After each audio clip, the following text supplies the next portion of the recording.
This week, a forgotten shooter classic is getting a remake, another Army of Two game is coming, more announcement modes for Resident Evil 6, and the Old Republic sees a huge drop in subscriptions.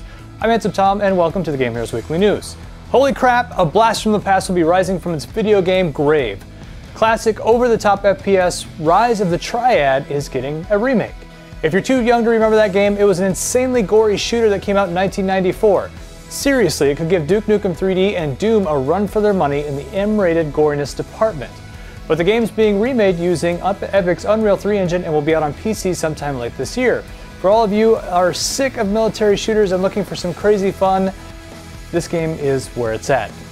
You won't be disappointed. Speaking of shooters, remember Army of Two? The co-op third-person shooter series relies on teamwork in order to advance. We're not surprised if you don't remember, as they're not that memorable. Well, the series is getting a third game called Army of Two: The Devil's Cartel. This might not be too exciting, but the studio that's developing it, Visceral, the same people behind Dead Space series, will be making it. That gives us some hope, we think.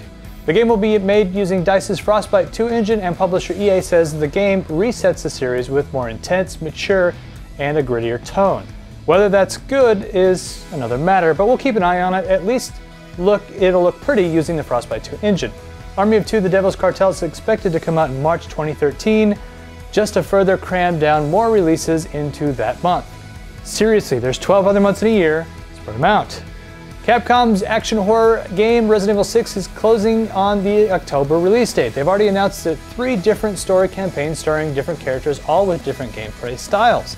Well, if you didn't think that was enough, Capcom's announced a 4th campaign starring the series Ada Wong, which is unlocked when you complete the other 3. Wait a second. Something unlockable that Capcom doesn't require you to buy DLC? I never thought I'd see that again. Ada's campaign is supposed to have a very classic Resident Evil feel, a claustrophobic feel with different puzzles for you, the fans of the older games. Another mode was announced for the game called Agent Hunt. Players will either control one of the protagonists and the others will control one of the 2 enemies, either zombie or other monster. Enemy players will attempt to stop the hero's progress. Well, it looks like Capcom's trying to put out all the punches for Resident Evil 6, loads of story modes, as well as the much-loved Mercenaries mode to make it a jam-packed game. Still no word on if there's going to be locked-out content released on day 1, with DLC, which wouldn't be surprising, but for right now things are looking pretty good for the Resident Evil front. Star Wars: The Old Republic, the BioWare-developed EA-published MMO, shipped last December with hopes of being the World of Warcraft killer. EA sunk millions of dollars into it, and the game was met with favorable reviews as well as a big install base. Over a half year later, The Old Republic has seen a significant drop in subscriptions, plummeting less than 1 million. What's the plan for EA and BioWare to keep the MMO afloat? Make it free to play. That's right, many predicted it to happen eventually, but will become free to play this fall with hope of bringing back many lost subscribers as well as bringing new ones.